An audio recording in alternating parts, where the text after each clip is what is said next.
আসসালামু আলাইকুম বন্ধুরা, আশা করি সবাই সুস্থ আছেন। বন্ধুরা, অবশেষে কাতার ইরাকের মার্কিন ঘাঁটিতে প্রতিশোধকমূলক হামলা শুরু করেছে ইরান। সর্বাত্মক যুদ্ধে মোড় নিচ্ছে ইরান ইসরায়েলের সংঘাত।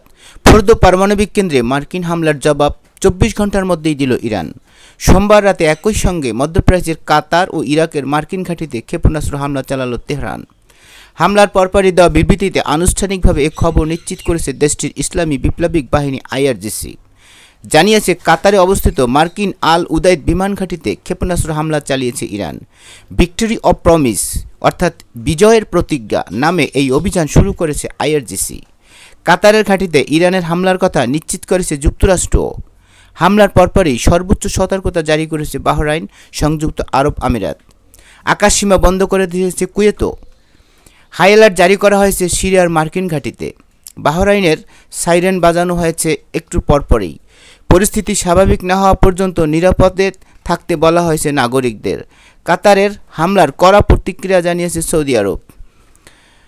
হামলার ঘণ্টাখানেকের মধ্যেই পেন্টাগন জানিয়েছে কাতারের আল উদাইদ বিমান ঘাঁটিতে স্বল্প ও মধ্যম পাল্লার ব্যালিস্টিক ক্ষেপণাস্ত্র দিয়ে হামলা চালিয়েছে ইরান।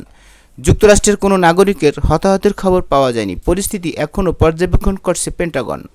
হামলার কয়েক ঘন্টা আগেই অবশ্য ইরাকের এরবিল সামরিক ঘাঁটিতে হাই অ্যালার্ট জারি করেছিল যুক্তরাষ্ট্র। নিউ ইয়র্ক টাইমসের তথ্যানুসারে মধ্যপ্রাচ্যে যুক্তরাষ্ট্রের সবচেয়ে বড় ঘাঁটি এটি। 25,000-এরও বেশি সৈন্য রয়েছে এই ঘাঁটিতে। কাতারে রয়েছে 10,000 সেনা, আর কুয়েতে যুক্তরাষ্ট্রের 5টি সামরিক ঘাঁটিতে সব মিলিয়ে 13,500 সেনা। খবর BBC, Al Jazeera, Washington Post. কাতারের মার্কিন ঘাঁটিতে হামলায় ফুঁসে উঠেছে সৌদি আরব। এই অযৌক্তিক হামলার জন্য তীব্র নিন্দা জানিয়েছে ইরানকে। তাৎক্ষণিক বিবৃতিতে দেশটির পররাষ্ট্র মন্ত্রণালয় জানিয়েছে, যে কোনো পরিস্থিতিতে এটি অগ্রহণযোগ্য এবং অযৌক্তিক। পাল্টা প্রতিক্রিয়ায় কাতারে সব ধরনের পদক্ষেপ পূর্ণ সমর্থন ও সব সক্ষমতা প্রদান করছে। এর আগে সন্ধ্যায় বিস্ফোরণ আর সাইরেন শব্দে কেঁপে ওঠে ইসরায়েলের উত্তর থেকে দক্ষিণ পর্যন্ত বিস্তৃত এলাকা। প্রথমবার বহুমাত্রা বিশিষ্ট খাইবার ব্যালিস্টিক মিসাইল কদর এইচ ছোড়ে আইআরজিসি। সঙ্গে ছিল অত্যাধুনিক স্মার্ট ড্রোন ও শক্তিশালী হামলার কৌশল। এ হামলার সামনে একেবারে মুখ থুবড়ে পড়েছে ইসরায়েলের আকাশ প্রতিরক্ষা ব্যবস্থা। রাজধানী থেকে উপকূল, সামরিক ঘাঁটি থেকে বেসামরিক অবকাঠামো, কোনো কিছুই আর নিরাপদ নয় ইসরায়েলে।